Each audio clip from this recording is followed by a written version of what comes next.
o dobro do preço que CS tinha no lançamento, saindo 2 anos após Battlefield 2042 com quase metade do valor. Qual a diferença? Análises. Ai, muitas análises. Opa! Bem, eu acho que a maioria das pessoas que clicaram nesse vídeo já conhecem ou ouviram falar do mais novo concorrente a FPS do ano. Mas se não ouviu, aqui vai uma introdução gigante. Joguinho de tiro que lançou há pouco tempo. Apesar de parecer simples, creio que explicar como isso tudo aconteceu já é uma parte importante da história. E, principalmente, como ele supera o que era para ser o maior gigante desse mercado. Vamos lá. Vamos começar com uma pergunta bem simples, e após isso iremos para uma introdução dos dois jogos. Quem você acha que ganha? De um lado nós temos uma multimilionária gigante que já tem uma franquia maior ainda estabelecida no mercado, dezenas de funcionários e milhões de fãs sendo a pioneira nesse assunto. E do outro, 3 amigos e tempo. Muito tempo. BattleBit foi anunciado pela primeira vez lá em 2016. O projeto dos caras estava sendo feito há literalmente 7 anos. Tempo que eu tava jogando Ob no Roblox ou assistindo Vena Extreme. Apesar do jogo ser dos 3, eles escutavam e interagiam muito com a própria comunidade, lá no Discord. E até mesmo antes do jogo lançar, você poderia jogar ele no beta fechado. Por mais que isso pareça bobo, essa interação com o público é essencial. Não tô dizendo que seja algo obrigatório, mas fazer um jogo onde você não escuta as queixas da comunidade é pedir para levar crítica. Embora tenham sido 7 anos de desenvolvimento, não tem como julgar. Foram 3 pessoas. Essas mesmas que bateram de frente com a maior franquia de todas. E por falar em maior franquia, vamos falar dela. Eu não preciso dizer nada. Na real preciso para ter vídeo. Mas a gigante do mercado tem simplesmente o prêmio de intancável. Milhões de dólares envolvido com uma má direção foi a receita do desastre que vocês viram. Mas eu já fiz um vídeo falando só sobre o fracasso do Battlefield 2042. E apontei muitas falhas. Então aqui eu vou dar uma resumida. Eles colocam muita expectativa. Muitas pessoas esperam muito. O hype está no máximo por esse jogo de peso. O jogo lança. Muita gente compra. Inúmeros problemas. Tchau. E é isso. As pessoas não queriam mais jogar. E não são somente problemas simples de qualquer jogo que poderia apresentar. São muitas coisas que eram consideradas básicas em um lançamento desse nível. Pô, não ter KD no lançamento é brincadeira. E aquela promessa com uma interação grande com o cenário? Até mesmo a importância do seu esquadrão jogar junto foi tirada. Todas as pequenas partes que faziam jus ao nome da franquia do AAA simplesmente desapareceram. E mesmo ignorando os bugs e problemas do lançamento, o jogo foi feito em apenas 18 meses.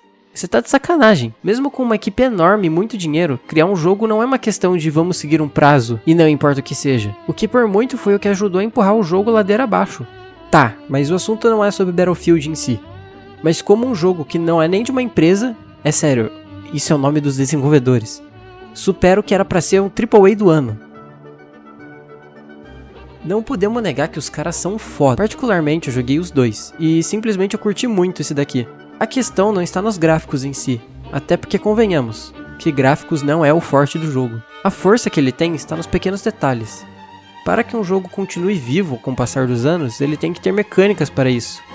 E não um tornado que aparece toda santa vez no mapa. O jogo realmente é vivo e cada vez que você joga é uma experiência nova. Ainda mais com 256 pessoas no mesmo lugar e metade querendo te matar. Não vivo. Não foi feito um marketing excepcional para o jogo, muito menos hypado por milhões de pessoas. Ele só apareceu e fez sucesso, pelo que ele é. Um jogo leve e bom. Creio profundamente que está longe de ser sorte o jogo ter ficado popular desse jeito. Convenhamos.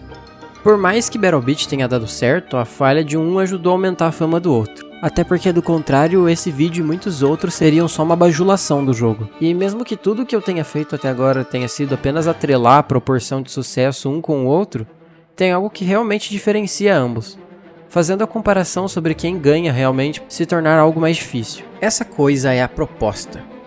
De um lado, temos um jogo que não foi feito para todo mundo, principalmente levando em conta a média do consumidor brasileiro.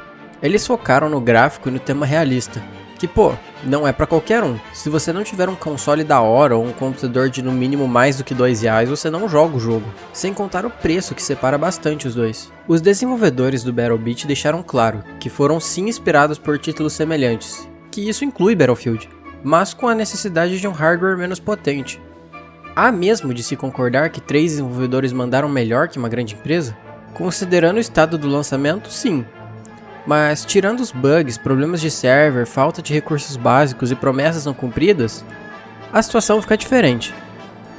Pois, por mais que sejam parecidos, eles são muito diferentes em algumas ideias. Temos que considerar que antes do BattleBit não tinha nenhum jogo desenvolvido no mesmo estilo e que fosse grande, ao menos que eu saiba. Em mistura disso, com um preço mais acessível à maioria, ajudou mesmo ao jogo ter um público maior. Na visão do público, é óbvio que o BattleBit se sai melhor.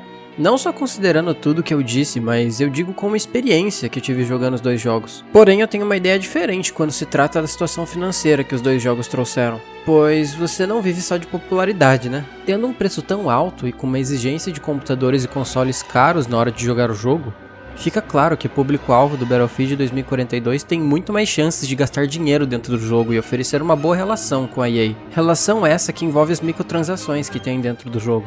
Então meio que não é possível afirmar que um público maior é necessariamente melhor do que o menor. Claro, em questão ao Battlefield muitas pessoas saíram desagradadas. Mas ainda tem muitas pessoas que gostam e continuam ativamente a pagar passes e recursos premium, sem contar que o BattleBit lançou recentemente. Ainda só o tempo dirá se o jogo irá continuar com uma base decente de players ou não. Porém, uma coisa é certa, o jogo não tem formas de gastar dinheiro dentro dele, e pode-se dizer que foi feito com amor.